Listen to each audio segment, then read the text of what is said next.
Provincial Council meeting on November 19th, 2024. And I'll ask to make sure everyone knows to have their cell phones off or on mute, and we'll welcome those that are in the gallery this evening and those that are participating from home. We welcome members of council and our staff who will give us information that will provide information to us that we make the best decisions on behalf of South Huron. We'll please ask everyone to rise for Roll Canada.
Okay.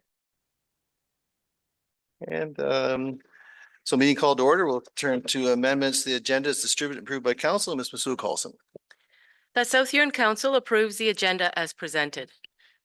And amended. Mover, please. Councillor Neeb, seconded by Councillor Vaughn. Any discussion? Call the question. All in favor? That carries with 7. Thank you. And disclosure of pecuniary interest and the general nature thereof. Are there any disclosures at this time? Not seeing any. Moving on to item number 4. And welcome Brad Walt. Is he on first?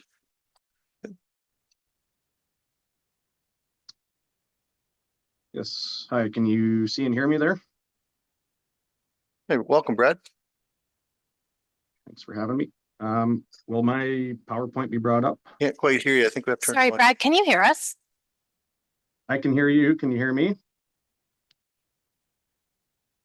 There appears to be an audio issue. Just one moment, please. Stand by, everyone.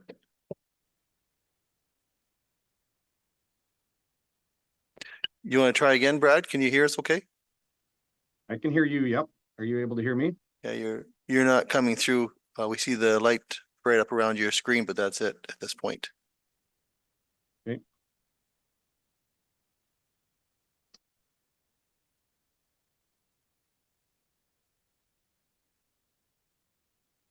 Brad, can you hear us? Yes, I can hear you.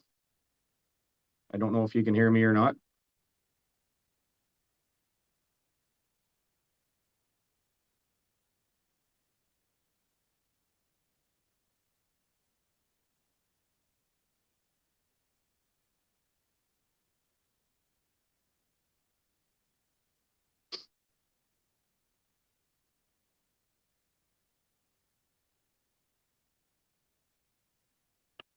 Hi, Brad. Can you hear us? Yes, I can hear you. Perfect. Thanks for attending and feel free to begin when you're ready there, Brad. So you're able to hear me now? Okay. Yes, yeah, very clear. Okay, good. I see my PowerPoint coming up there, so that's good. So good afternoon, everyone. My name is Brad Walt with GEI Consultants. Our team has been retained to provide an engineering opinion on the proposed front-ending agreement. We also completed a more detailed review of the population allocations for the benefiting lands. If you can just flip to the next slide, please. So we provided a comment letter dated October 22nd that contained our comments. Aside from these few comments, the population allocations in the agreement generally align with the historical studies completed in this area, as well as the previous trunk sewer cost sharing agreements. And if we slip to the next slide, so these are a summary of our comments. So the first couple there, we're recommending the Oakwood Hurt and Oakwood Inn areas be removed from the agreement. We understand they will not connect directly to the Tridon trunk sewer. Also, we are recommending the Southwest Marine and Anglican Church properties include an allocation in the agreement. And then going to the additional comments there. In general, the population allocations are based on existing property use. So therefore, if any property use changes, it could affect the population allocations in the agreement. The population allocation for the Soul Haven subdivision property that was provided by Tridon based on the number of units and the average residential population densities. And then the last one there, the population allocation for the other proposed future development areas. Those were also derived using the same population densities that we used for the Tridon property. And we can flip to the next slide there, please. So this map here, likely difficult to see, but this is the revised drainage area plan that we prepared. Minor edits based on the comments that we had in our letter. On, I guess, agreement, we can resubmit that for inclusion with the agreement as a schedule. So that's all I had for the presentation today. I'm open to answer any questions or anything else that needs to be addressed. Okay, thank you very much. Any questions for Brad at this time? Councillor Neeb, go ahead, please.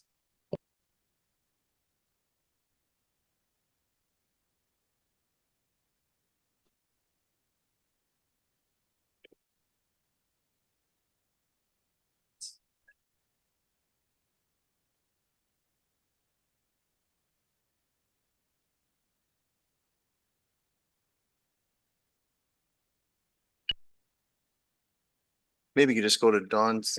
Yeah, go ahead from there, please. Through the chair, GI consultants have included a number of comments in their letter to council.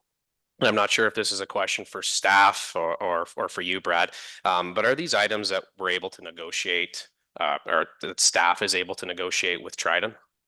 Brad, what do you think? I don't want to overspeak for what staff and Tridon are going to negotiate. We'd be open to potential negotiation if that's something the municipality wants to explore. Okay, thank you. And follow up, Mr. Neeb? Yeah. So in your expert opinion as engineers, is this deal, the current deal that's on the table, is it better than the one that was presented to council in December of 2023? And have you seen a deal like this one from December 2023 in other municipalities? So we do have staff that have experience with these front-ending agreements. General consensus is that they've had good experience with them. They're beneficial to the municipality. I am personally not as familiar with the agreement from 2023. There was another staff member in our office that was dealing with the file at that time. So I can't speak exactly to how this compares, but in our opinion, the front-ending agreement does favor the municipality. It removes a lot of the risk financially from them. And like I say, in our experience with them, we've had good experience. Thank you. Follow up again, Councillor Neeb? Unless there's other questions from other members of council. Are there any questions from any other members at this time? Okay, if you proceed. So if this deal is not reached and you laid out a pretty clear map, but if this deal is not reached, does this mean that the residents north of Solhaven will be orphaned from access to a sewer line? Brad? Yes, essentially, if this deal isn't reached, like if Tridon were to just install their own sewer to service their own lands, there's a chance it wouldn't be sized to accommodate the upstream lands, and yes, they would be essentially orphaned, like you say. Okay, thank you. Are there any questions? Councillor Neeb, you had something else? Yep, based on the capacity that's being proposed with the oversizing, how many new homes could be built notwithstanding the current Solhaven development? Brad? I don't have that number off the top of my head, sorry. The detailed design for the trunk sewer was taken on by Tridon and their engineers. I would have to revisit that and see what the exact number is. Mr. Giberson, would you be able to comment or not? Through you, Mayor Finch, to assist Brad, the information's in the map in your presentation. Okay, thank you. Any other questions at this time? Councillor Oak? Just wanted to clarify, the original EA that was done, it included back in 2012, it included the village of Dashwood and Blue Water in the original EA. Is that correct? Mr. Giberson? Also to assist Brad Walt, because he was not involved in that EA, and the staff members who did participate and conducted that EA, one is now deceased and others have retired and moved on. So that's a 2012 project. So I can tell you it's on the public record. The study area did include Dashwood and did include Blue Water, but at the end of the EA, Municipal Council, South Huron Council, did decide to exclude the village of Dashwood and anything along 83. And there were clauses included in the agreement for a municipality of Blue Water that if they wish to continue in the future, there was a cost sharing proposal. Councillor Oak? So yeah, thank you. And so just wanted to, based on the, I guess I'm trying to get my head wrapped around the size of the pipe and what is being included in this size of the pipe.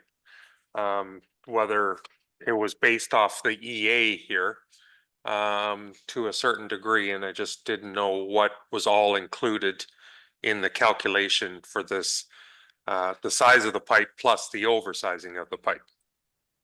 Mr. Giberson?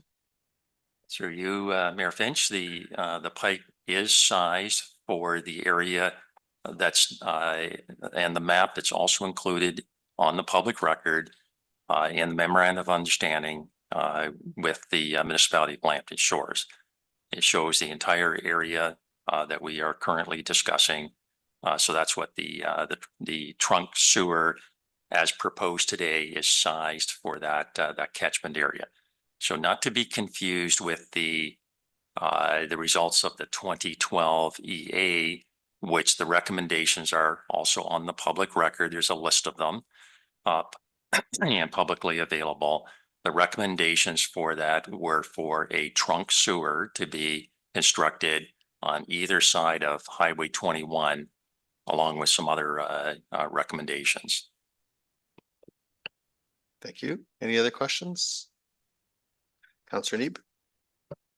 Just going back to just the concept of oversizing, I know there's been discussions in the past about it being a best practice, and I believe, and, you know, please correct me if I'm wrong, but it was included in an environmental assessment. And I'm just wondering if either Brad or maybe staff can comment on that aspect of infrastructure development about oversizing to allow for future connections. Mr. Brad, would you like to take that? Yeah, I guess I could just speak to our general, experience with designing sewers is we always like to factor in any future potential flows that could be connected so that you're not coming back and redoing the work again. So any project that we're designing, we're always trying to look ahead and design it to accommodate anything for the future. Thank you. Any other questions? Councillor Vaughn. Yes, so the pipe oversize, I noticed that it's not really dealt with in the GEI letter or in even the presentation. But the size of pipe that we've been bandying around in council has been a plus 25% type of oversizing. And I know that Councillor Oak asked basically, did this include also, like, where did this size of pipe come from? To me, it's not really I'm not too clear if this came from the EA or if this came from Tridon's engineers or our engineers, or just exactly how we arrived at a pipe size plus 25%. So I'm just wondering if somebody can answer that. Mr. Giverson, go ahead, please. So through you, Mayor Finch, also to assist Brad Walt, because he was not personally involved in any of the design work. So GM Blue Plan were retained after the MOU was agreed to between the municipality of South Huron and Lambton Shores to construct the first phase of the trunk sewer from PS2 up Municipal Drive down Ontario Street. GM Blue Plan were retained and sized the sewer system. So this pipe sizing through that phase was designed by GM Blue Plan. Now, Lambton Shores did decide to split the project at the Municipal Drive section was a GM Blue Plan project under contract with the municipality of Lambton Shores. Our MOU between South Huron and Lambton Shores was that we agreed to pay our share. They administered the project. And Lambton Shores then decided the section on Ontario Street, they retained the services of BM Ross because it was integrated with their Connecting Link road project. And they wished to change engineers. But the sewer design that was designed and sized for this catchment area that you see on the map tonight was designed and sized by GM Blue Plan. That gets you up to Indian Road. Now, from Indian Road, for the rest of this that we are now talking about, the quote unquote Tridon sewer, GM Blue Plan was retained, not Brad Walt personally, but there were other engineers at GM Blue Plan that were retained by the municipality as part of the work plan for the cost sharing agreement. And a map similar to what you see tonight was produced. So they sized the sewer based on the catchment area that's before you tonight. So the sewer size itself did not come from Tridon's engineer. That came from our engineer.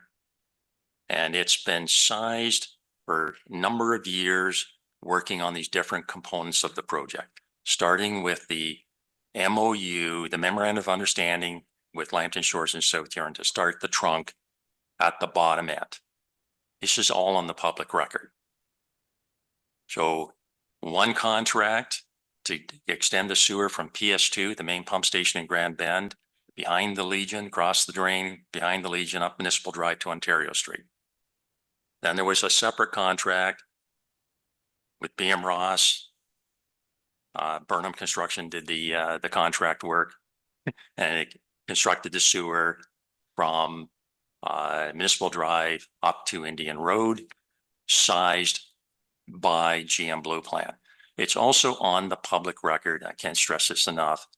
There's also a ministry approval for the sewer size. So there's this engineering design work that was done, submitted to the ministry, and there was an environmental approval that was issued based on the engineering work. So that's how the size was determined. The EA, the strength of the EA, which that EA was completed, notice of completion was filed, the province accepted it, so did South Huron Council. But the recommendations in that EA are listed at the back, and they establish the need for the trunk sewer and the routing, amongst other recommendations in that EA. So I don't know if I can be any clearer than that. The size came from our engineer who was retained to work on the project. Thank you, Don. And just to comment, our engineers are working in the best interest of the municipality of South Huron, and they are the experts. Would that be a fair statement? Through you, Mayor Finch, that is absolutely correct. We retain them to act on our behalf in our best interest. We are taking their advice on the size and the catchment area. They are also relying, like many other property owners and many other developers, they rely on other previous studies and reports that were done. So, and they are very competent at what they do.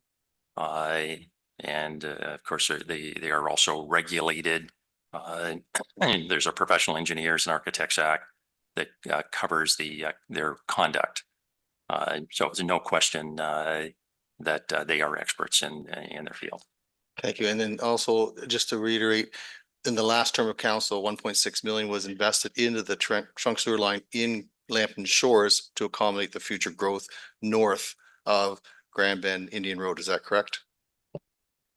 Through you, Mayor Finch, that is correct. The municipality did invest in the cost sharing with Lambton Shores based on the same catchment area. And it included a substantial amount of money. But I can also tell you that's in addition to many millions that were invested in the sewage treatment plant, millions that were invested in the main pump station in Grand Bend. And there was also an upgrade on the a section of the force main between the main pump station and the sewage treatment plant that was also replaced. So South Huron and Lambton Shores both have significant investments in the Grand Bend infrastructure that is designed to service this area. And I would close with, there were also significant government grants. The province and the federal government funded the sewage plant and the PS2 upgrades to the tune of 1/3 each. So there's significant public money in this infrastructure as well. Thank you, Mr. Giberson. Councillor Oak. Thank you, and thanks for the history, Don. The pipeline, so the pipeline is set based off of what we know. I guess my question is the pipe size and the oversizing, is it it's based to catch the catchment area, but if this whole area went on the east side of Highway 21, went all residential, is it big enough to handle the whole area as residential with what's being proposed, or what is this oversizing supposed to catch? Mr. Giberson. Through you, Mayor Finch, that is correct. GM Blue Plan came up with the number that you see here, the over 2,000. And I can't quite see the map myself, but there's area A1, I'll go by memory, that has over 2,000 population, almost 3,000. And Brad's going to help me and he's going to answer that question when he comes back on. But that is a density. It's GM Blue Plan's work, not the municipality's work. It's GM Blue Plan's work The density of development was to mirror what was in the Soul Haven subdivision. So it's that same type of development with that same type of density is how they come up with that number. Thank you. Any other questions? Councillor Oak. So if the pipe was not oversized, what capacity would we have for that area? Mr. Giberson? Through you, Mayor Finch, 0.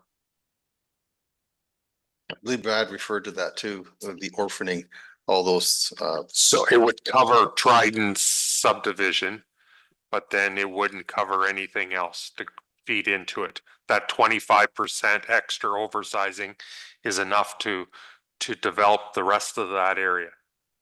Mr. Giberson. Through you, Mayor Finch. So to be clear, I've heard the 25% thrown around a lot. So the 25% cost from the previous proposed cost sharing agreement was 25% of the cost, not 25% of the flow. And it was based on incremental pipe size increase. This is a concept that's fairly understandable. Developer puts in a pipe of a certain size. He incurs all kinds of costs to excavate, obtain approvals, restoration. So to make that pipe 1 or 2 pipe sizes bigger, that's the incremental cost to make a pipe a little bit bigger. You're basically paying for a little bigger pipe, but all the massive costs, design it, approvals, all the excavation, the restoration, all those things he's facing. So it's a basic principle of the 25% is just the additional cost to make a pipe bigger. This, what we see tonight, is based on flow, and it is on the public record as reported when that cost sharing proposal was put forward, that it was not flow proportional. This is flow proportional. So when you're based on the actual flow and the pipe size that's required just for Soul Haven, it all of a sudden, it shrinks way down. So based on flow to service the growth and in any of the existing areas, if at some point in time they want to connect or need to connect, that is 75% of the flow. You can do the population calculations based on GM Blue Plan's map. You come to the same conclusion. Just follow those numbers. Touch with Brad, but go ahead. Okay. Right. So at previous councils, we were talking in even the September meeting about the pipe size plus 25%. And so I hadn't really heard about flow and 25% before. Always been thinking in terms of the pipe, whatever the pipe was for the Tridon subdivision, plus 25% increase in size. So that's why the repeated questions in terms of if we just sized a pipe for Tridon, would that be just the pipe and no plus 25? Or did I just hear you say, Don, that even the pipe size, there's Tridon isn't going to be using that much flow, that it's 75% of the flow that would go through the pipe is beyond the Tridon subdivision. And just to add to that, am I not correct that Tridon pays their full weight on their flows and their pipes? That's that correct? And go ahead, yeah, with Mrs. Councillor Vaughn's question too. Okay, so with the proposal that's before us tonight, this front ending, Tridon is proposing to pay just for what they need based on flow. So I'm not sure I completely understand your question. But if this pipe up the trunk of this size, if it doesn't go forward and you put something different in, Tridon and this is up to them. This is not our municipality's direction. The Tridon would only put in a pipe that would service their development. Sized, installed only to serve them, nobody else. So I just want to be very clear with council that this is what is up for discussion is if we want to enter into some type of agreement with Tridon, a pipe will be put in the ground that's sized for this catchment area, growth and existing properties, whenever somebody wants to use it. If council is not interested in doing this, then Tridon is on their own to put whatever pipe they want in the ground, but they're only going to put a pipe in to service their needs. I don't know if that answers your question, but I still. And it's at their expense fully for their needs, correct? Because development pays for development. If through you, Mayor Finch, that is correct. If they go on their own, or if we enter into some type of cost sharing agreement, front ending agreement, they pay for their share. Counselor Vaughn, follow up? I do have one, thank you. So my follow-up is, when we talk about Tridon and their need and their flow, just so I understand what the scope of Tridon is, are we talking about Tridon phase 1 plus Tridon phase 2? Or just Tridon phase 1? Like, I'm not too sure on that aspect either. Yes, so through you, Mayor Finch, yes, Tridon, the portion that they are proposing to pay is for the phase 1 and phase 2. So it's their total land parcel on both sides of the Walker Drain is what they're proposing to pay. That entire parcel. Okay, so then 75% of the flow is outside of the Tridon phase 1 and phase 2. Is that Correct. correct? Okay. So then it becomes a question, I think, for council in terms of how much do we want to provide for? So the maps that we have been given so far are basically saying all the way to Highway 83. Not what we're thinking about in terms of what our official plan draft, it's a draft, is being proposed right now, but all the way to 83. So do we run a risk if we never develop all the way to 83 of having a huge pipe that we don't actually need to have? Mr. Kyverson? So through you, Mayor Finch, putting a sewer in is like painting your floor. You can paint yourself into a corner.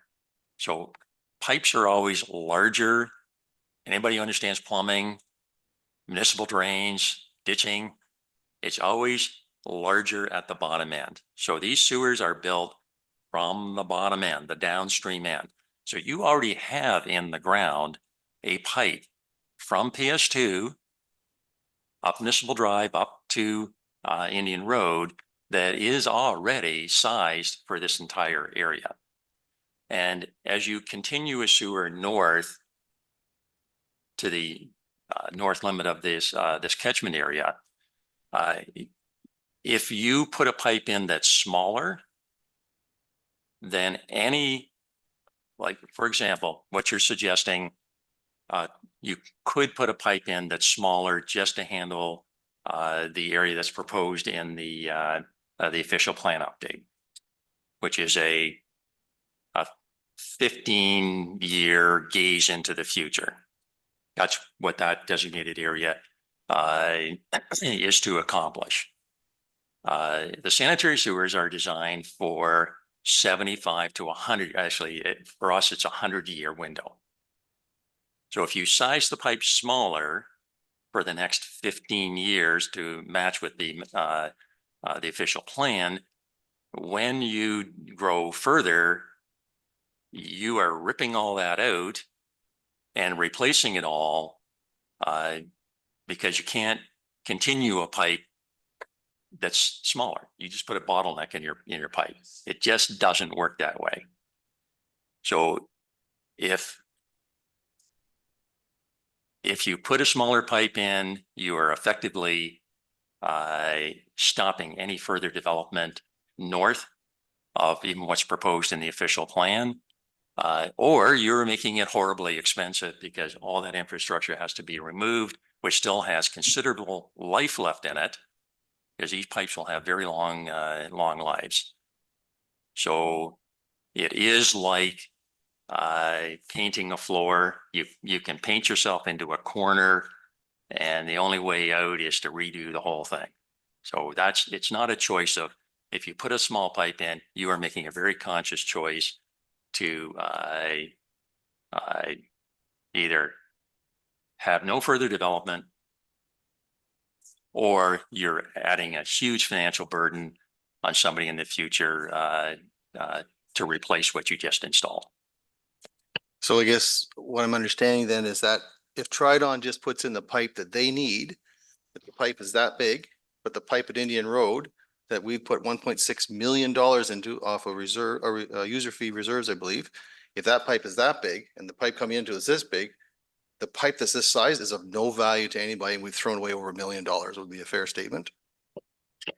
Through you, Mayor Finch, that is absolutely correct. You have just wasted many millions of taxpayers' money by limiting any potential to use it.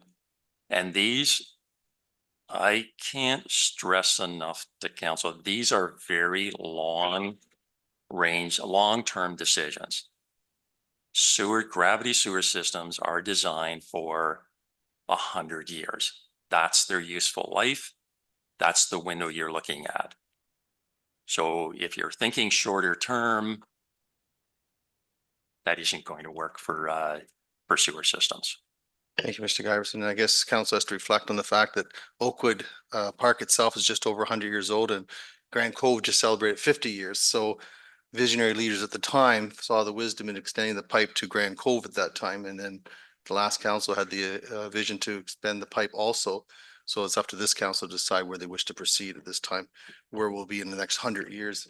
And I remind council, I've said this before, 1946, the road and White Dashwood was a corduroy road made out of wood. So times move on.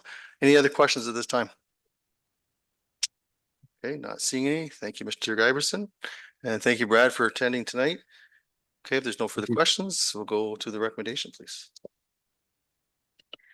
That South Huron Council receives a presentation of GEI Consultants regarding review of Trident Properties Limited proposed front-ending agreement presented by Brad Walt, CET, for information. And a mover, please. Councillor Neeb, seconded by Councillor Dietrich. Any discussion? All the question, all in favor? And that carries with 7. Thank you. 4.2, and we welcome Nancy. Is Nancy Neal with us this evening? Hello. Yes, How are you, I'm Ms. Neal? here. Yeah, go ahead whenever you're ready. Thank you. Am I able to share my screen here? For a yeah. brief presentation? Yep, go ahead. You're ready there. Okay, let me just expand that and get it kicked off here. So, are you all able to see that? Yes, we are. Okay, great. So, good evening. I just have a few slides to go over with you. We have been retained to look at the draft front-ending agreement from a financial perspective. There is some history to this Phase 2 trunk sewer that was included in the 2019 development charge background study, bylaw 17-2020. At that time in 2019 dollars, it was identified at an approximate cost of $1.13 million. However, there was an addendum that took place later on in the year through bylaw 68-2020 that removed this trunk or Phase 2 trunk sewer from the calculated development charges that you have in place now and that you've been collecting for. Since that time, the updated costs, from my understanding with staff, is in current 2024 dollars, approximately $2 million now, with that 25% oversizing for the additional pipe sizes equaling approximately 500,000. That is the component that we understand is not required to service the Trident development, but would help to potentially service additional growth lands and or existing properties that could connect in the future. So the front-ending agreement is an agreement that is under the Development Charges Act as amended. The DC Act does allow for front-ending agreements to be entered into with municipalities and developers. And what it allows is a couple of things. First off, it allows the developer to advance the capital costs and the works to ensure that it is being put in place quite often because they need it sooner than what otherwise the municipality would need, partially or fully. And then the agreement typically also sets out how repayment for any component that is captured in a development charge as credits back. For example, if the project was in the development charge, then the developer Trident, as they come forward to pull their building permits, would potentially not have to pay the wastewater component of the development charge. Otherwise, it also talks about payment arrangements for any oversizing costs that are not the responsibility and the benefit to that specific developer, and how that 25% would be paid back. So those are typically what is included in the front-ending agreement. However, there are some other funding sources that the municipality has that they can consider to recover the 25% oversizing. There are capital charges that can be imposed on all benefiting properties, whether they will be future new developed properties and or existing properties that could derive a benefit from the trunk sewer if at some point they choose to connect. And that is through Part 12 of the Municipal Act. Typically, those types of charges are imposed at the time the works are completed and in place and available to be connected to. And they include the costs that are to be funded from wastewater rates that would otherwise have to pick up the difference potentially. So it gives you another opportunity to recover some of those costs related to the oversizing sooner than later potentially, if that growth-related component is in a DC. So because the oversizing component could provide for new developed, additional development outside of Trident, it can be included in the development charges bylaw, a future one. And that can be distributed and recovered from the entire urban wastewater serviced areas that the municipality has, or it could be created as a separate area-specific development charge for just those future properties that may develop at some point in the future. So there's, for the new developed areas, there are a couple of different tools for funding that you can use to recover those costs. For the existing properties or homes or businesses that may connect, they of course won't be pulling a building permit, and therefore you can't impose a development charge rate on them. So the only opportunity to recover anything from existing properties that may connect is either through your general wastewater rates or through a Municipal Act Part 12 bylaw.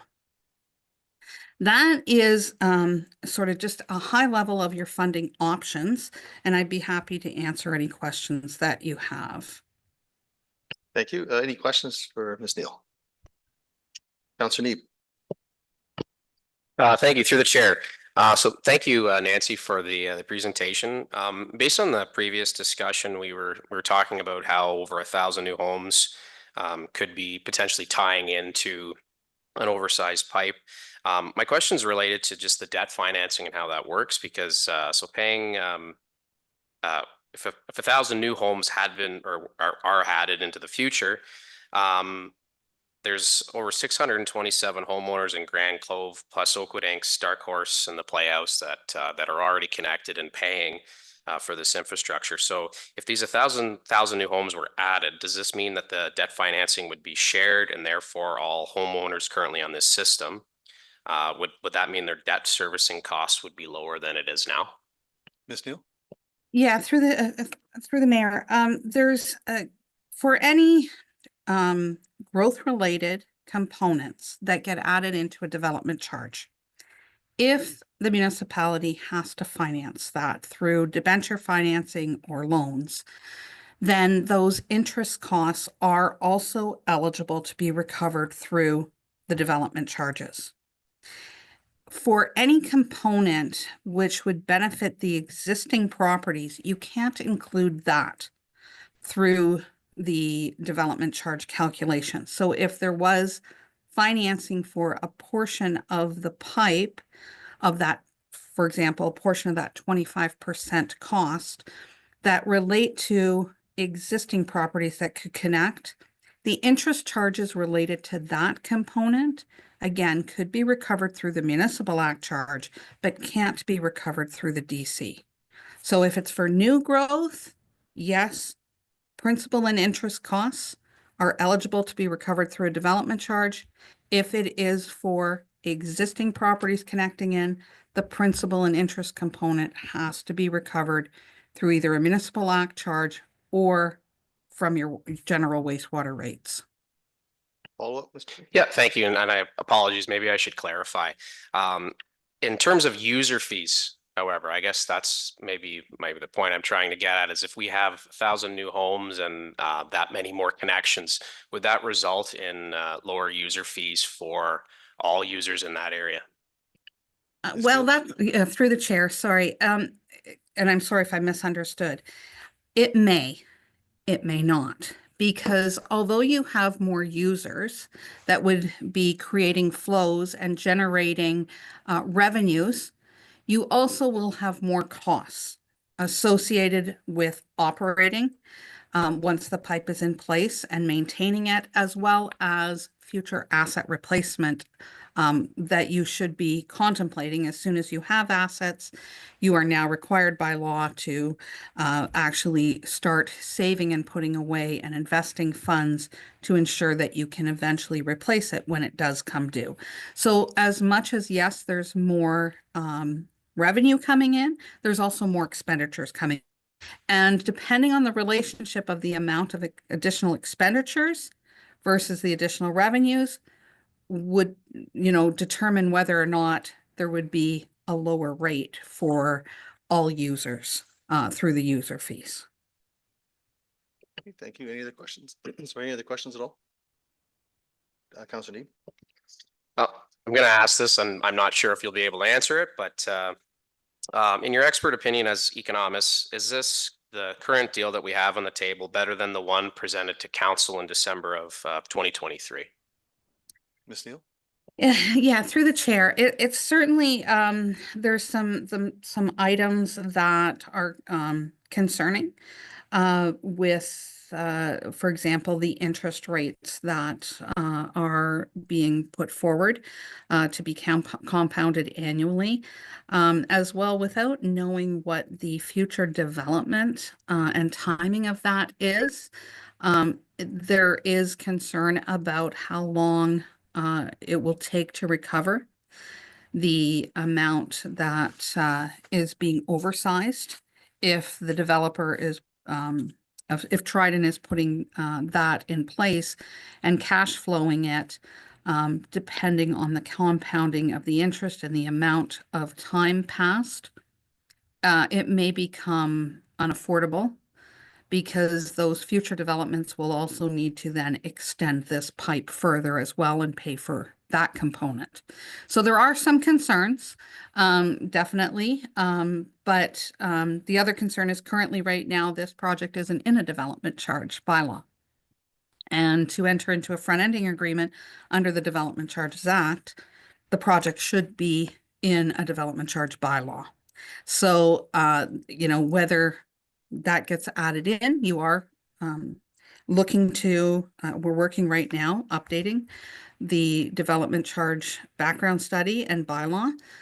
If it works its way in there, that's definitely something that can happen through the front-ending agreement. However, if for some reason the project doesn't make its way back into a development charge bylaw, and I'm not a lawyer, but I haven't seen a project or a front-ending agreement being entered into where the project doesn't exist in a DC calculation and bylaw. So that may require you to look for an alternative type of cost-sharing agreement outside of the Development Charges Act. Okay, thank you. Councillor Oak. So just to follow up with that, so if the front ending agreement isn't our preferred option, there are other strategies as far as a negotiated agreement over and above other items. So we don't necessarily have to go with the front ending agreement. Is that correct? That's Ms. Neal? correct. Okay. Yeah, that's correct. Thank you. Any other comments, questions? Okay, not seeing any. Thank you very much, Ms. Neal. There's no Okay. further questions. We'll go to the recommendation. South Huron Council receives a presentation of Watson and Associates regarding review of Trident Properties Limited proposed front-ending agreement presented by Nancy Neal for information. And a mover, please. Moved by Councillor Oak, seconded by Deputy Mayor. Any discussion? Call the question. All in favor? Carries with 7. Thank you. And then we turn to 4.3 and welcome our friend David Woodward to come to the podium, please. Good to see you, Mr. Woodward.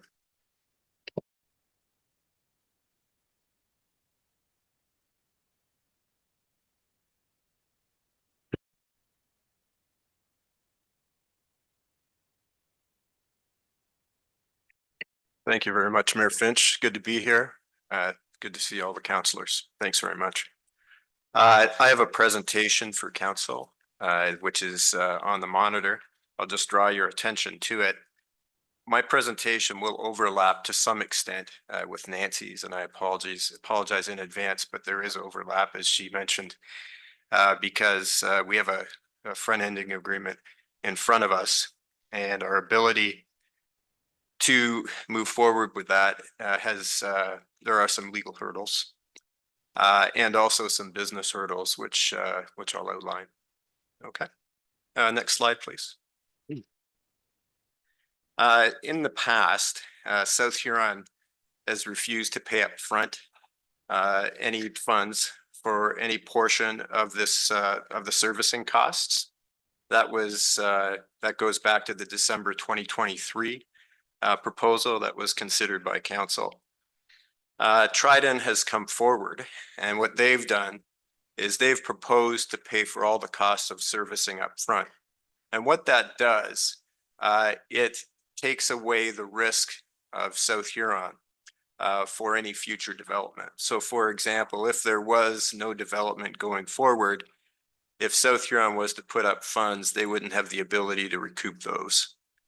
Trident's proposal takes that risk away. So that's a key advantage for Trident's proposal. Just next slide, please. As Nancy has noted, and as you're all aware, Trident has proposed a front-ending agreement. These front-ending agreements, they're often proposed on the basis of municipalities sharing the costs with the developer. Oftentimes, there's more than one developer where they share the costs, but in each of them, they want the ability to recoup costs at a later time. Okay, next slide, please. So again, the front-ending agreement, it will allow Tridon to recoup some of its expenses. Actually, in this particular case, a very large portion of their expenses from other property owners that ultimately benefit from these services. And that applies even though those benefiting property owners are not parties to the front-ending agreement. Now, you might say that's not really fair. I'm a benefiting property owner and I have no say as to whether or not I have to pay. Well, let's get to that. The consent of those non-benefiting property owners is not required directly in the agreement. However, they have the ability to challenge the cost recovery mechanism in the front-ending agreement. Again, the front-ending agreement, as Nancy indicated, they're authorized under the Development Charges Act, but they're subject to very strict requirements. Okay. Next slide, please. So in this case, or I should say in all cases for development charges, for front-ending agreements, there are certain prerequisites. One is that a development charges bylaw has been passed by the municipality. And that's the case. There is a development charges bylaw passed. In this case, phase 2 of the trunk sewer project was not included in the development charges. And that is something that would have to be addressed before we entered into a front-ending agreement for this, as Nancy mentioned in her presentation.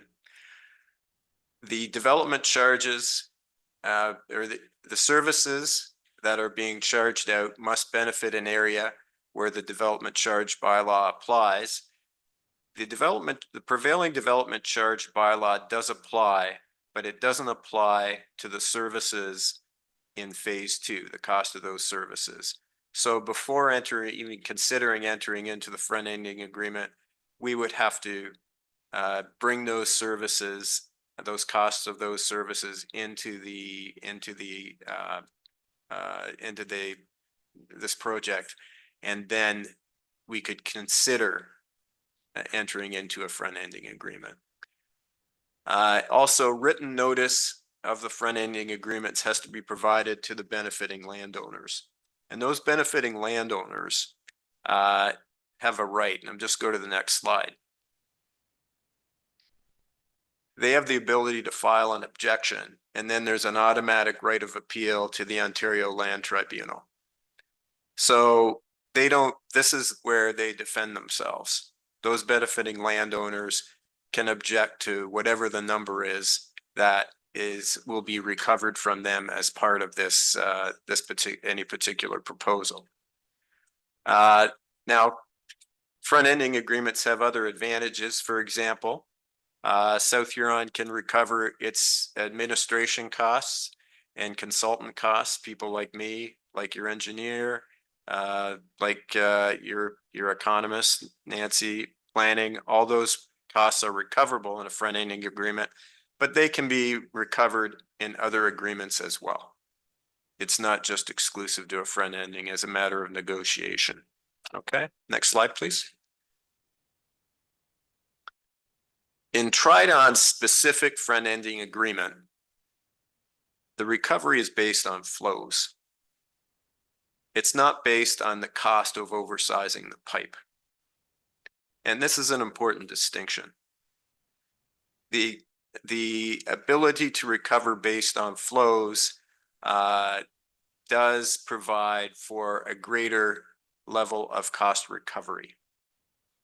That's important to note because in the December 2023 proposal, for example, the cost recovery was only based on upsizing of the pipe.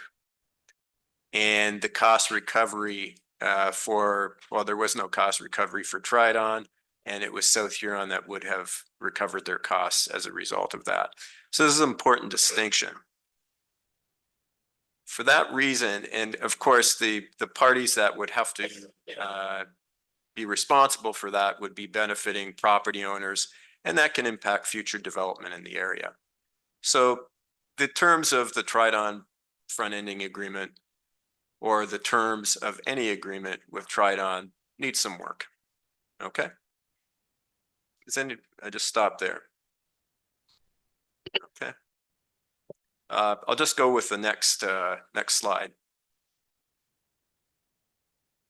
There is a complication I mentioned earlier. Again, the phase 2 trunk sewer project costs were taken out of the development charges background study. I believe it was back in 99, or 99, dating myself 2019, but it might have been slightly after that.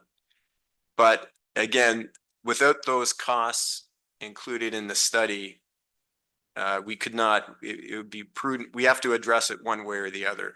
We potentially could do it a couple ways. Number one, we don't enter into the agreement until we formally bring it in.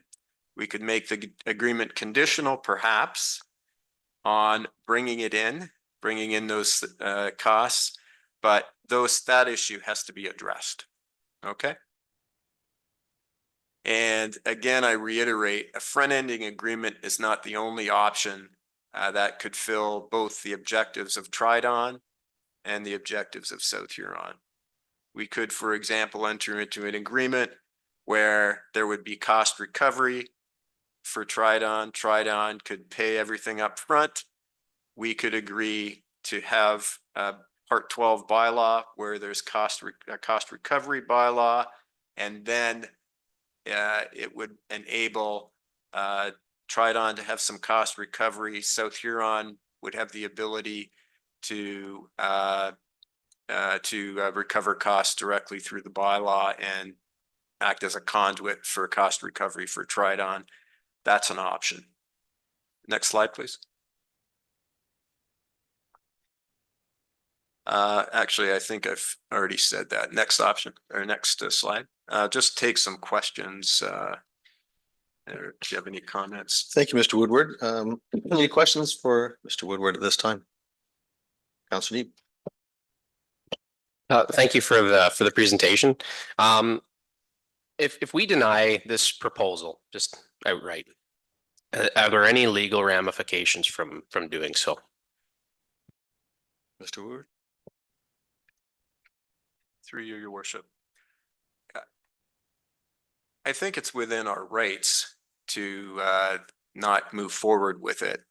But I think there are material development and business implications of just not trying to make it work. And I think and Mr. Guyberson described it well. If we do not have some sort of agreement to upsize the infrastructure, it's a safe assumption that Tridon will not upsize the structure. They'll build what they need for themselves. Who wouldn't? One could not blame them. And if that's the case, then the prior investments of South Huron, would not be fully utilized, and it would be extremely expensive for future development in that area because everything would have to be ripped up and upsized to allow for that future development. So I don't think you'd have legal implications in terms of liability, but it may not be the right course for the municipality. Thank you, Mr. Woodward. Mr. Oak. Thank you, Mayor. Thanks, Dave, for the presentation. When you mention written notice and to the benefiting landowners, who officially are the benefiting landowners? All properties upstream, or who are the official benefiting Mr. properties? Woodward. Go ahead, Mr. Woodward. Through your worship. Thank you, Councillor Oak. That's a good question. And in the front ending agreement, what is included is a service area. Okay. And every property owner that could benefit by the work is identified. And they would have, there'd be, financial provisions where their share is defined. And they would have the ability, each one of those benefiting property owners would have the ability to raise the notice of, make the notice of objection. Just so it's clear, South Huron's clerk would be providing the notice of the development agreement, or I should say the front ending agreement. And then there'd be a 60-day period to raise an objection.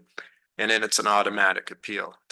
I want to just make it clear to council as well. It is possible that a cost recovery bylaw could be appealed as well. There's no clear right of appeal. I can tell you that generally a well-drafted, I'll call it cost-supported cost recovery bylaw has been very well supported by the courts. So I think the chances are, as long as it's fair and based on cost recovery, I think it's very defensible. But you know, those can get appealed too. The front ending agreements, they're a little less, you know, I'll call that clear. Okay, thank you. Any other questions for Mr. Woodward? Councillor Vaughn, please. Yes, okay. I wanted to also go back, thanks for your presentation, Dave. But I also wanted to go back about the benefiting potential users. Okay, we have a map right now that basically shows an area with a number of potential benefiting users. So the first is kind of a what if scenario. And the what if is, what if we don't have any new development? So there are no new users that wish to hook up to the Tridon pipe. Then what could that potentially mean for Tridon or for the benefiting users? Mr. Woodward? Through you, your worship. Thank you, Councillor Vaughn, for the question. Good question. So first of all, I'll just talk about South Huron first of all, in terms of how it would be impacted. Under the proposal, Tridon is proposing to pay everything up front. So South Huron would not be impacted in the, I'm not saying it's likely, unlikely, because I don't know, but in the event that no further development occurred, South Huron would not be adversely impacted because there's nothing for South Huron to recover. This is in the front ending agreement. Okay, scenario. I'll talk about the cost recovery bylaw in a minute. Fair enough. From Tridon's perspective, if there's no further development and it's a front ending agreement, and if there's no further new development, then Tridon will not recover funds because you cannot recover development charges. You can't recover those costs unless there's new development. Okay, that's a distinction between a cost recovery bylaw versus a front ending agreement. Front ending agreements allow you to recover for new development. Okay, so from Tridon is taking the risk of new development by paying everything up front. All right. Now, in terms of the benefiting property owners, if they just sit on their lands and there's no new development, you know, they're in the same position, I guess. You know, unfortunately, they're not exploiting their asset. And there may be good reasons for doing so, for not doing so, I don't know, but they would not be impacted unless they went ahead and developed. Once they ask for a building permit, once they rezone their property in the front ending agreement scenario, those trigger development charges. And at that point, they would be required to contribute to those development charge costs as per the agreement. Okay. But again, that's only triggered if there's a, you know, if one of the prerequisites for development charges occurs. And the main one is asking for a building permit. Okay? It's not the only one because rezoning and a few others. So, you know, that's how they would be impacted. Now, in a cost recovery bylaw, cost recovery bylaws can apply not only to new development, but it can apply to current existing properties. Okay. So, you know, if this infrastructure becomes available to existing properties, you know, those property owners receive a benefit. They would have to receive a benefit if those services were available to them, and they would share in the costs. It wouldn't be just triggered by new development. All right. So that's the difference between those two options. What's, you know, what can be negotiated here, I don't know. But you know, those are some of the options on the table, if you will, the two primary options, I would say. Thank you, Mr. Woodward. Any, Councillor Vaughn, go ahead, please. Yes, I do have some follow-up. Thank you, Mayor. Yes, oh, okay, so it's interesting, that whole area of South Huron, because we have some properties already that do not have hookup to sewer systems. Many septic tanks, all north of kind of the Tridon area, both commercial and residential. So I'm thinking of kind of a what if scenario. I'm trying to operationalize this in my head. And so let's say there's a residential 3-bedroom home on Highway 21 that wishes to become a 2-story as opposed to a ranch. Now that is development in a way. I wouldn't think of that in terms of like a subdivision kind of development, but it is a development that would necessitate probably the issuance of a building permit. And let's say this particular property was a full kilometer away from the closest sewage pipe. Okay, so the new Tridon pipe as an example. So the way the front end agreement reads today is that issuance of a building permit would kickstart the requirement to hook up and start paying Tridon some kind of recovery. But they have no pipe to run down Highway 21, that full kilometer length, and hook into Tridon. So how would you handle a scenario such as that? Because there's a pipe that's required to get from their place to the Tridon pipe, and that would be a cost. And then there's also a cost potentially to reimburse Tridon. Like, I'm just trying to think through that kind of a scenario. Mr. Woodward, would you be able to answer that? I think I'd have to defer to Mr. Giberson and Mike as well, Mr. Rolfe as well, because as lawyers, you don't want us trying to do anything practical with our hands and trying to figure things out.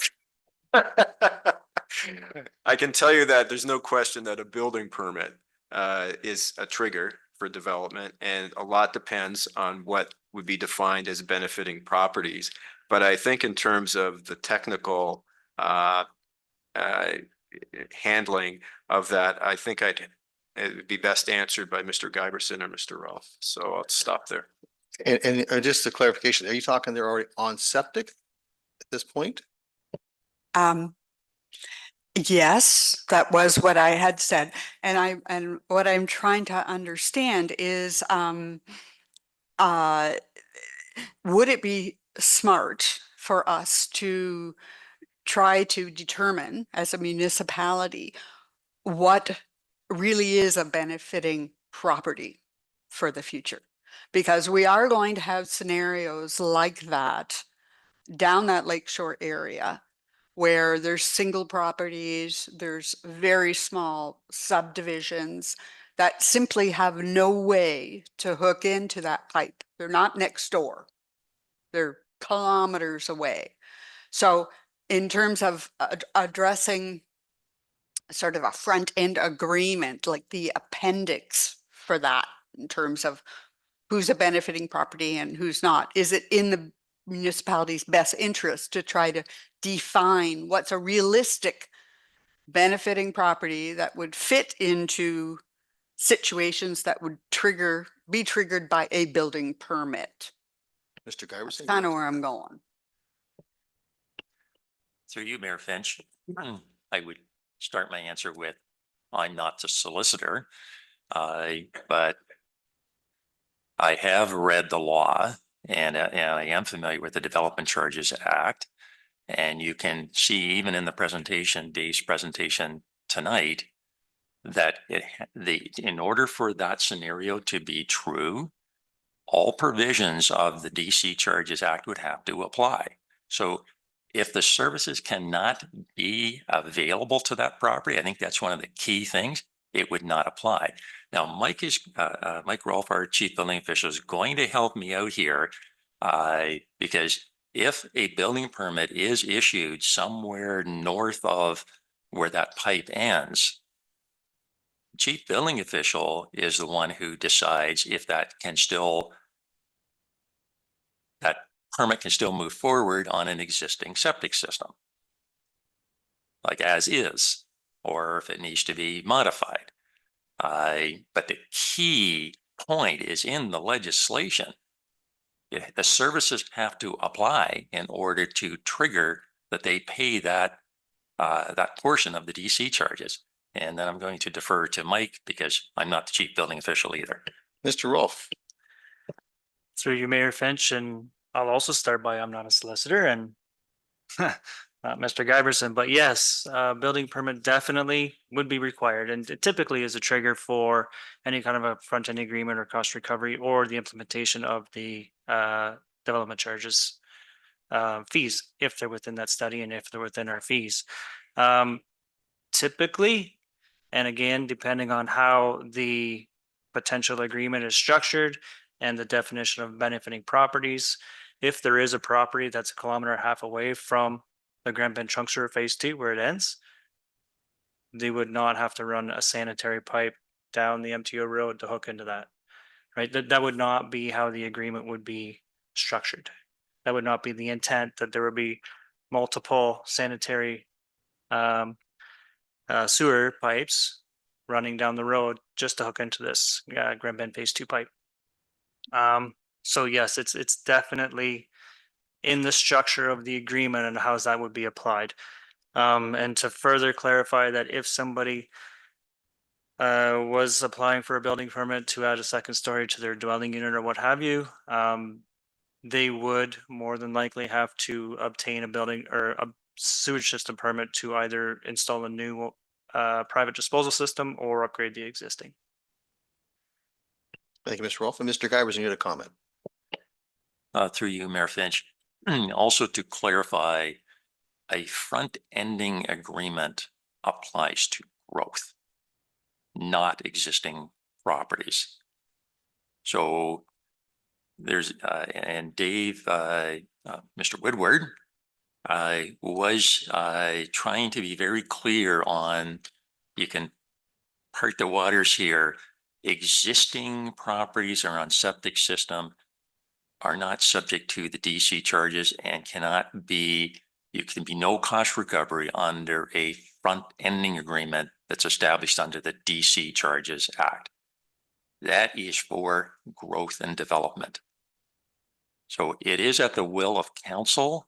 If you also wanted to pass a municipal act cost recovery bylaw that should an existing property that's on septic connect in the future, the cost would be recovered that way. You cannot recover through a front-ending agreement for existing properties. So there's two separate things going on here. So the other thing I would also point out with this discussion about properties north, the properties that would benefit under the DC Charges Act would only be those properties subject to growth.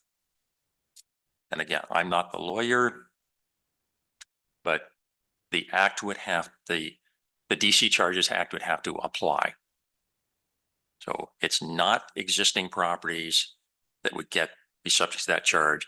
Council would also have to pass a municipal act cost recovery bylaw to recover from an existing property. The other aspect of all this is if you were going to make it mandatory for any properties to connect to this trunk sewer, then at the will of council, your complete authority to pass a mandatory connection bylaw. So forcing somebody, an existing property, to connect under any of these scenarios is not on the table, it's not being discussed, has never been put forward with this by staff or the elected officials. But that's what it would require if you had somebody north of the Tridon subdivision that wanted to do something. There'd have to be a mandatory connection bylaw to force them to connect. So that would be completely up to council whether you chose to do that. And for greater clarity, just so we understand, there is no intention to have anyone who's on septic to hook into any type of sewer line. Is that correct? We're not even talking about that. Through you, Mayor Finch, that is correct. There is no intention to do that. There is also the strength of the EA, which everybody, the collection system EA that was completed in 2012 does have recommendations in it. And there were also council motions passed at the time that connecting existing properties that are on septic would be based on need or at their request. So if there was a MOE order, failed septic systems. So this is on the public record that that's what would drive it. There's never been any discussion from staff or any previous councils about imposing a mandatory connection bylaw to force people off septics. So relying on that EA question is a really good one because there are lots of things in that EA that people are absolutely relying on. Both the good and what they agree with and what they don't agree with. The landowners, the potential developers who will not come out and say anything, but they are absolutely relying on that EA. But same with the existing properties that are on private septic systems are also relying on that it would be driven, connecting to it to a future trunk sewer would be based on need or request. So failed septic system, you're ordered by the ministry orders the municipality, that would drive it. Otherwise, life goes on. Thank you. And that recommendation is there is designed to protect the property owner, I assume, who is on septic in the event that they do need to get onto a sewer line due to a failed septic system. Is that an accurate statement? So you, Mayor Finch, that is correct because I've been repeatedly contacted by two property owners in this area that desperately want to connect. So that option is available to them if they can physically get to the sewer. But there's nothing from the municipality's end to force them to connect. It's at their request that they wish to connect. Thank you for that. And I would suggest that in those days that was called due diligence to make sure that property owners are protected. Mr. Woodward, go ahead.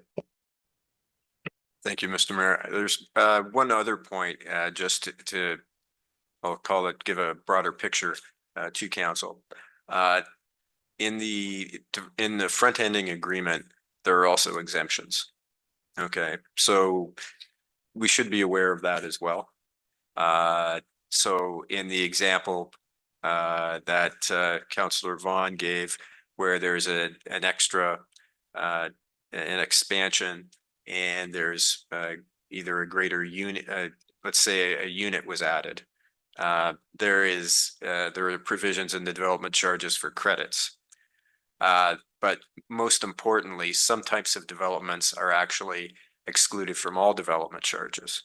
And, you know, I just want you to be aware that the tool of a front-ending agreement not only applies just to growth, but it also exempts some other uses. For example, affordable housing. No development charges. So there's no cost recovery there, just so you're aware of that. So I just want you to I want to make it clear that this tool is, you know, has its exceptions and drawbacks. Okay.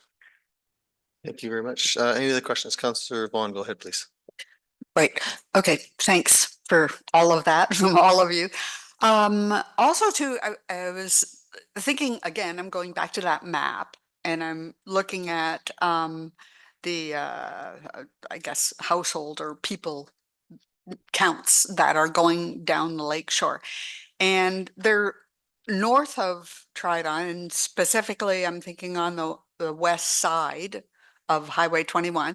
They're small in number, but they're part of a map that is included in the potential front-end agreement, and yet they're all septic.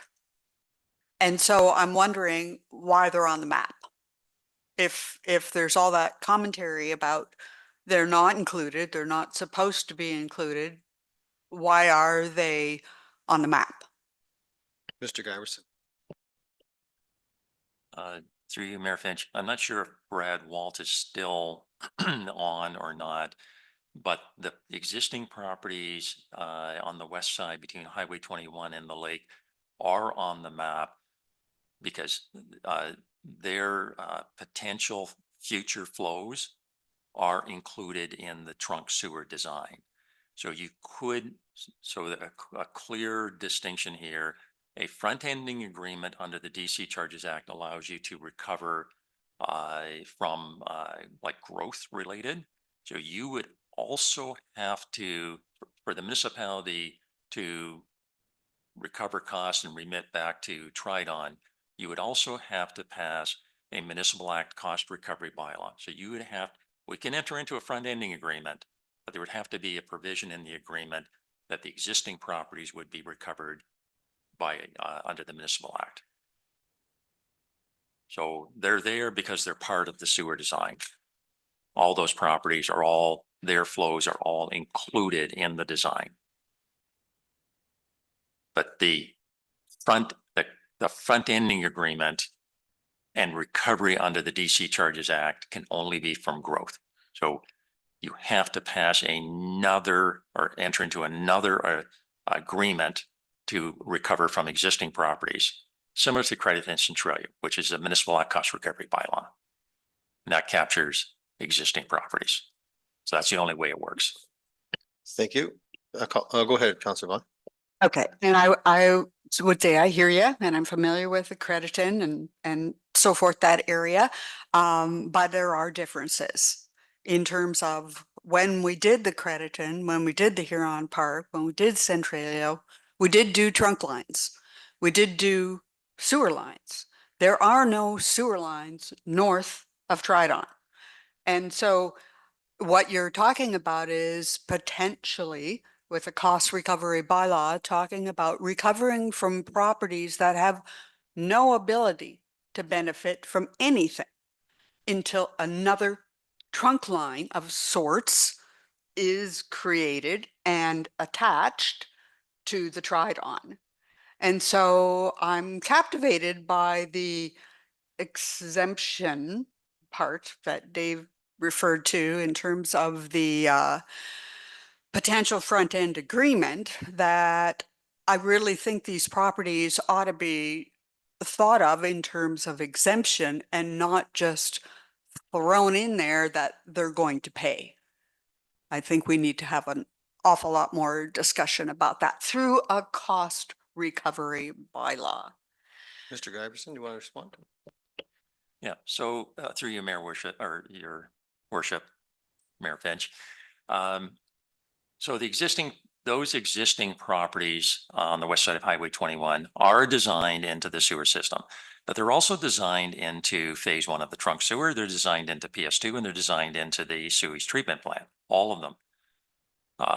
Every property in South Huron on the west side of the highway, from the municipal boundary from Lambton Shores all the way up to Waterworks Road or Highway 83. All properties are already designed into sewage plant, PS2, forest main, phase 1 of the trunk sewer. And now we're talking about an extension of the trunk sewer. So the flows are already included.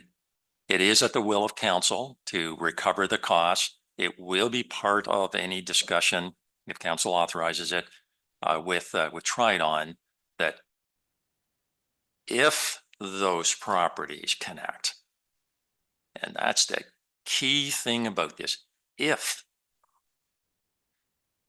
then there has to be a mechanism in place to recover those costs, because those costs are already in this proposal before us tonight. So if they do not connect, they do not pay. It's very simple. It's like the development land. If they don't develop, they don't pay. And Tridon carries the cost and they never get their money back. So there's nothing strange going on here. If they choose not to connect, they don't need to connect, they never request to connect, then they never pay. But you also have to keep in mind, there are some properties who are already asking to connect. And the pipe will be built right by their front door and they want to connect. So a development charges bylaw will not recover costs, because it's not, you cannot do that. It has to be a cost recovery bylaw. And I'll just give you a name of one property because it's already out in the public domain and it is on the public record, and they have developed and they have a development agreement that's out in the public domain. That's Southwest Marine. They're on a holding tank and they have an agreement that they are required to connect when a pipe goes by. So the only mechanism that's available to recover the cost for them to connect to the sewer would be a municipal act cost recovery bylaw. And there are others, but the key thing is, if they do not connect, they do not pay. Do not develop, you do not pay. So it'd be fair to say today, November 19th, 2024, they do not need to be on a pipe, that certain current septic users. But on November 19th, 2020 or 2035, they may need to be on there, and the pipe is in the ground ready to go. Is that a fair statement? So Mayor Finch, that is correct. If they decide, or future property owners decide, or need through failed septic systems sometime in the next 100 years, that's if the pipe is running by them, then it's available to connect. If the pipe's not available, there's nothing for them to connect to. So they're not going to pay. Don't connect, don't pay. Don't develop, don't pay. You couldn't have explained it better. Thank you very much, Mr. Giberson. Any other questions? Councillor Vaughn, go ahead, please. Yeah, and I agree in that whole catchment area, the trunk sewer from Indian Road to Municipal Drive, the Grand Bend Sewage Treatment Facility, all of that catchment area was put under consideration. That's true. What's different this time around is adding the Tridon front end agreement, so that there's a cost recovery to the Tridon people, as well as cost recovery for the Grand Bend sewage treatment.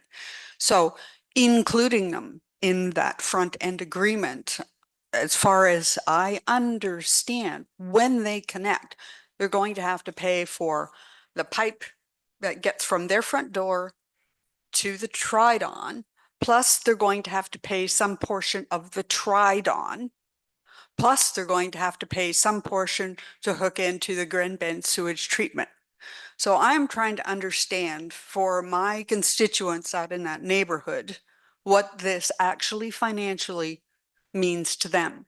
And I see this costing them more money as a result of the Tridon. And so if I could just ask one more question. When we enter into a front-end agreement, my understanding is not only do we identify the properties itself, but we also identify the cost of those particular properties coming on. And so far, I've not seen any actual dollar figures attributed to any of the lands that are identified on that map. I'll turn to Mr. Kyberson for a comment and then to Mr. Neeb afterwards. So through you, Mayor Finch, yes, the proposed Tridon front-ending agreement was presented to council. So you've seen the agreement, and it's rather obvious they did not include the cost. They included a map, which we now know our engineers have said there's some corrections that have to be made to the map.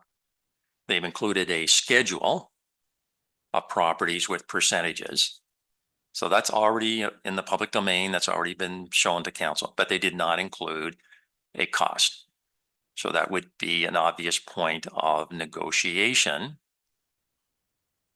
to have the cost included in an agreement. So that is not known at this point, but it's obvious to us in reviewing to the municipal staff and reviewing that proposed agreement that yes, the cost needs to be included and the cost per property does need to be put forward, and that whatever is determined in discussions with Tridon would come back to council. But at this point, they did not include the cost. So the only thing we have to go on, Nancy alluded to it in her presentation, that previous estimates based on a previous design.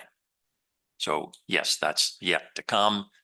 They just didn't put it forward. Staff have done absolutely nothing with this front-ending agreement until we get direction from council. We have not moved an inch. There's been no discussions with the developer. We're not negotiating anything, and there will not be any discussions until council directs us to do so. So that's why it's not in there. Thank you. And Mr. Neeb, go ahead, please. I was just going to say the same thing. I think this is a proposal. It's come before council. We've got recommendations and input from our economists, our engineers, our lawyer, and I think what it comes down to is providing direction to staff to go and negotiate. But I'm also thinking too about previous agreements that have been put forward where council has not gotten into the weeds. We don't get in the weeds about some of these items that are before us this evening because we are not engineers, we are not lawyers, we are not economists. And so while it's great that we have this information before us, I don't think we're entirely qualified to comment on some of these items, which is why we have staff. I do have one question though for Mr. Woodward. So in your expert opinion, as a municipality's lawyer, is this current deal better than the one that was presented to council in December of 2023? Mr. Woodward, will you be able to answer that? Through you, Mr. Mayor. First of all, I think it's pretty clear from our conversation that there has to be some negotiation here. I don't think Tridon presented this as a fait accompli. Obviously, the numbers weren't there. This was an introduction to negotiations by Tridon. So I'll preface it with that. The prior proposal back in, I think it was December 2023, included South Huron front ending. I'll use the word front ending, even though it wasn't a front ending agreement. Paying up front a certain amount. I believe it was about a third of the cost, and 2/3 of the cost would have been paid by Tridon. So to the extent that Tridon's proposal does not require South Huron to put money up front and therefore risk the prospects of, I'll call it non-development in that area, this proposal is has that advantage. Okay. However, the cost recovery here for Tridon is quite attractive. There is a substantial amount of their costs that would be recovered under this proposal should a material amount of development occur in that area. And the costs that are, I should say, our reasonable estimate of their costs that would be incurred under this proposal would actually be less than what they were prepared to put up prior, that they're prepared to put up without cost recovery. So for that reason, this needs some work. Thank you. Thank you very much, Mr. Woodward. Any other questions? Councilman McLeod Haggett. Through you, Mr. Mayor. So at the last 2 meetings ago, when Mr. DeJean presented, one of the things that he did say is, I can't say what council's decision is going to be to know when we can go in each week. And I'm not exaggerating, each week that goes by that our costs go higher and the benefit of our hope and actions of doing this pipe is diminishing. I know in my field, in my full-time job, when an agreement comes across my desk, I want a fulsome agreement, and their agreement just is very holy, and there's a lot of things missing that I just don't know why they wouldn't have given us a fulsome agreement to look at, to then ask for changes, amend this, talk about this, and work those terms out. Are you prepared to make a response? Thank you for the question, Councillor McLeod Haggett. Through you, Mr. Mayor. I don't know why they provided the form of the agreement they did, but in fairness to them, this is a new approach, and it is probably intended to stimulate negotiations. And I guess we look to council to provide us with a mandate to do so or not do so at your pleasure. But you know, certainly, I think they knew that we had a lot of work to do.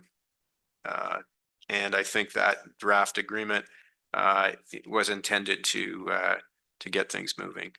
So we do need more information before we do need a lot more information before we could even entertain the agreement. And I would just, again, caution council, until we get those charges for phase 2 of that Grand Bend trunk sewer project included in the development charges, we could not enter into a front-ending agreement, or alternatively, the entire agreement would have to be entirely conditional until those costs were brought in. Okay. Thank you. If there's no further questions, we're going to go to closed session here in a few minutes. I'll ask for Ms. Sue Coulson to read the recommendation at this point. The South Huron Council receives the presentation of Learners LLP regarding review of Trident Properties Limited proposed front-ending agreement, presented by David Woodward for information. And a mover, please. Moved by Councillor Neebs, seconded by Councillor Oak. Any discussion? Call the question. All in favor? Carries with 7. Thank you. And then the closed session, we're going to ask the gallery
Thank you, and welcome back everyone to the gallery.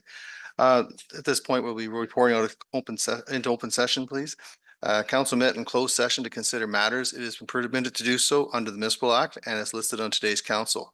Council also voted within closed session to extend past curfew, and the following items were considered during the closed session. Advice that is subject to solicitor-client privilege, including communications necessary for that purpose, and a position, plan, procedure, criteria, or instruction to be applied to any negotiations carried on or to be carried on by or on behalf of the municipality, and the minutes of October 7th, 2024.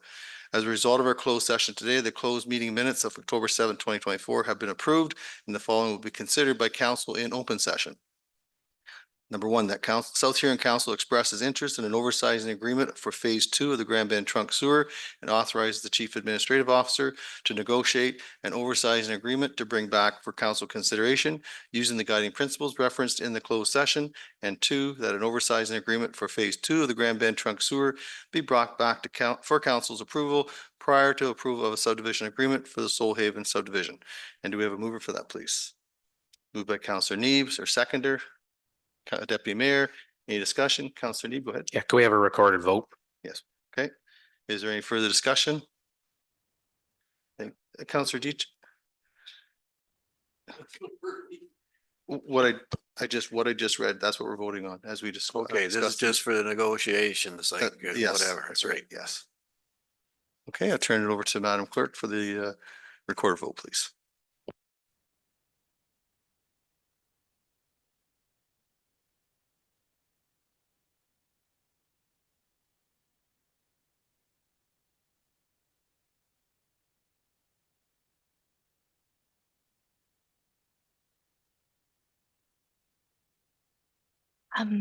The motion before council that South Huron Council express interest in an oversizing agreement for phase 2 of Grand Bend Trunk Sewer and authorizes the Chief Administrative Officer to negotiate an oversizing agreement to bring back for council consideration using the guiding principles referenced in closed session, and that an oversizing agreement for phase 2 of Grand Bend Trunk Sewer be brought back for council approval prior to any approval of a subdivision agreement for Soul Haven subdivision.